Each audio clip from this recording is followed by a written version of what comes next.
termo buraco negro supermassivo teve tanto impacto que se tornou um meme entre os fãs da astronomia. Não são muitos os corpos celestes que chamam tanto a atenção a ponto de se tornar título de uma música de banda de rock popular. Talvez você já tenha ouvido falar a velha canção Supermassive Black Hole, ou Buraco Negro Supermassivo em português da banda Muse. Olá a todos! Mas o que realmente sabemos sobre o buraco negro supermassivo no centro de nossa galáxia? Será que podemos fotografá-lo? Bem-vindos ao nosso canal Pipa. Vamos te contar tudo a respeito a partir de agora. Então, vamos começar.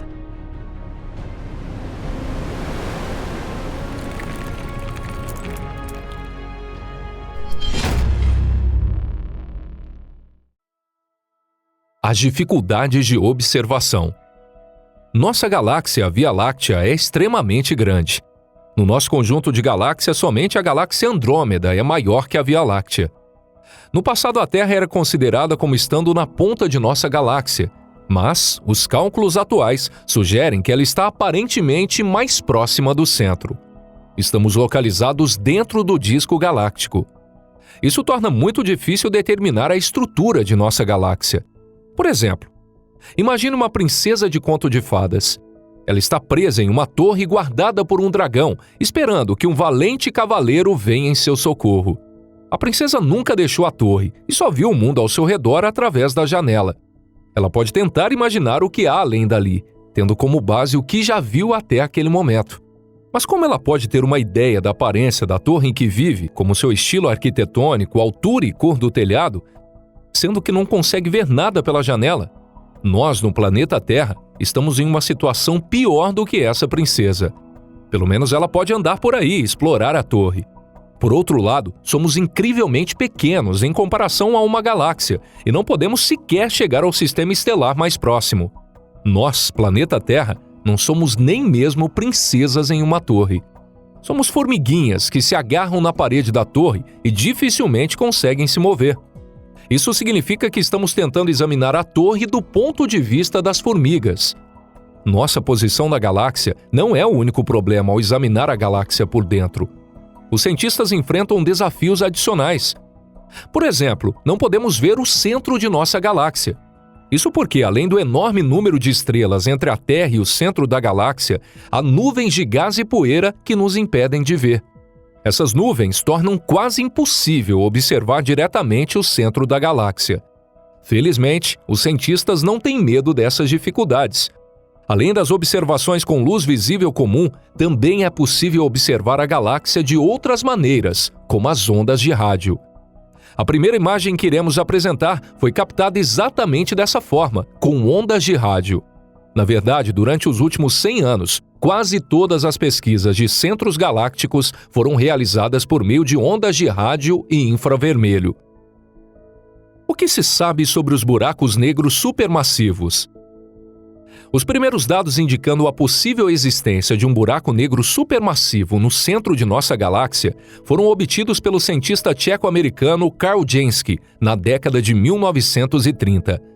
Jansky descobriu a ocorrência repentina e persistente de ruídos estranhos enquanto investigava ruídos de raios misturados com transmissões de rádio. No início ele pensou que a fonte era o Sol, mas mais tarde percebeu que aquilo estava ocorrendo muito mais longe, no espaço. Até que finalmente chegou à conclusão de que a fonte do ruído estava na direção da constelação de Sagitário. Os primeiros mapas de radioastronomia, produzidos pouco antes do início da Segunda Guerra Mundial, mostravam esse local, coincidindo com o centro da suposta galáxia como sendo incrivelmente brilhante. Infelizmente, pouco tempo depois, os governos do mundo industrializado começaram a abandonar a pesquisa científica. E nesse interim, a guerra começou. Em seguida, houve um longo e doloroso período de reconstrução. Também nos anos 50 começou a corrida espacial. Os países participantes, Estados Unidos e União Soviética, estavam mais interessados em assuntos aplicados, como satélites na Terra e a investigação de corpos celestes no sistema solar, do que no espaço distante. Assim, só nos anos 60 é que foram retomadas as pesquisas sérias sobre o centro galáctico. Foi nessa época que a fonte de rádio descoberta por Jansky recebeu seu nome atual, Sagittarius A Star, ou Estrela Sagitário A. Essa provou ser uma construção compacta por padrões cósmicos, mas com uma massa considerável. Mais ou menos ao mesmo tempo, a astronomia infravermelha também se juntou ao esforço de pesquisa. Nos anos 70, a massa aproximada desse objeto foi calculada com base em dados acumulados e constatou-se que era 4 milhões de vezes a massa do Sol. Esse número foi confirmado por pesquisas modernas. Nos mesmos anos 70, o termo buraco negro supermassivo passou a ser usado para distingui-lo dos buracos negros comuns, que são apenas algumas poucas vezes a massa do Sol. No último quarto do século XX, ninguém mais duvidou da existência desse buraco negro supermassivo no centro da Via Láctea.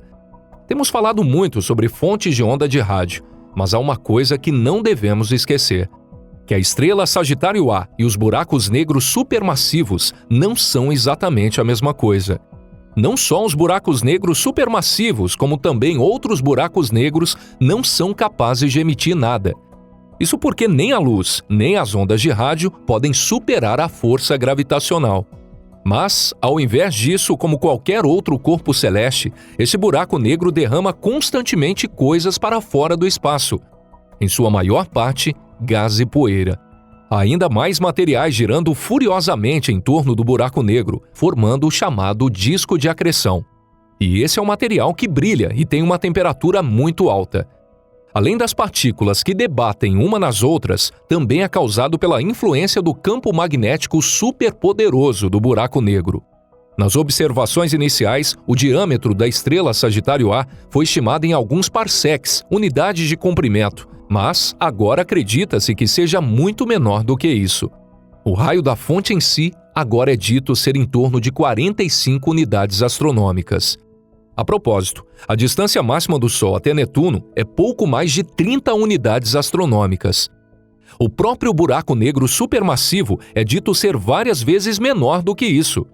Seu raio é de aproximadamente 12 a 13 milhões de quilômetros, apenas cerca de um quarto da distância mínima entre o Sol e Mercúrio. Primeiras imagens.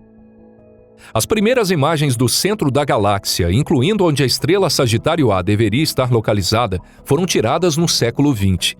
Como mencionei antes, isso foi feito graças às ondas de rádio e infravermelho. Mas a imagem não mostrava o buraco negro supermassivo em si. Isso foi finalmente possível utilizando instrumentos modernos. Recentemente, em maio de 2022, foi lançada a primeira imagem em escala real de um buraco negro supermassivo na Via Láctea. Essa imagem foi criada em 2017 por dados obtidos com radiotelescópios como parte do projeto Event Horizon Telescope. Essa é uma das históricas imagens. À primeira vista pode não parecer nada ali, mas olhe com cuidado. Existe um pequeno anel com uma forma brilhante e irregular. Como já dissemos, esse é o disco de acreção. A área escura no centro é um buraco negro supermassivo, ou, mais precisamente, a superfície do horizonte de evento. Infelizmente, a qualidade da imagem ainda não é alta o suficiente, mas isso é só uma questão de tempo.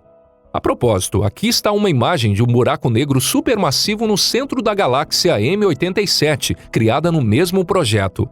Nessa imagem, você também pode ver a direção de rotação do material. Mesmo assim, é dito que é uma excelente imagem para novos estudos. Como mencionei anteriormente, é muito mais difícil observar a nossa galáxia do que observar outras. Bom, pessoal, assim finalizamos o nosso vídeo de hoje. Obrigado a todos pela atenção. Espero que você tenha gostado. Agora, o que exatamente aprendemos com essa imagem? Para ser honesto, não muito, além do fato de que os cálculos foram corroborados por observações indiretas até o momento.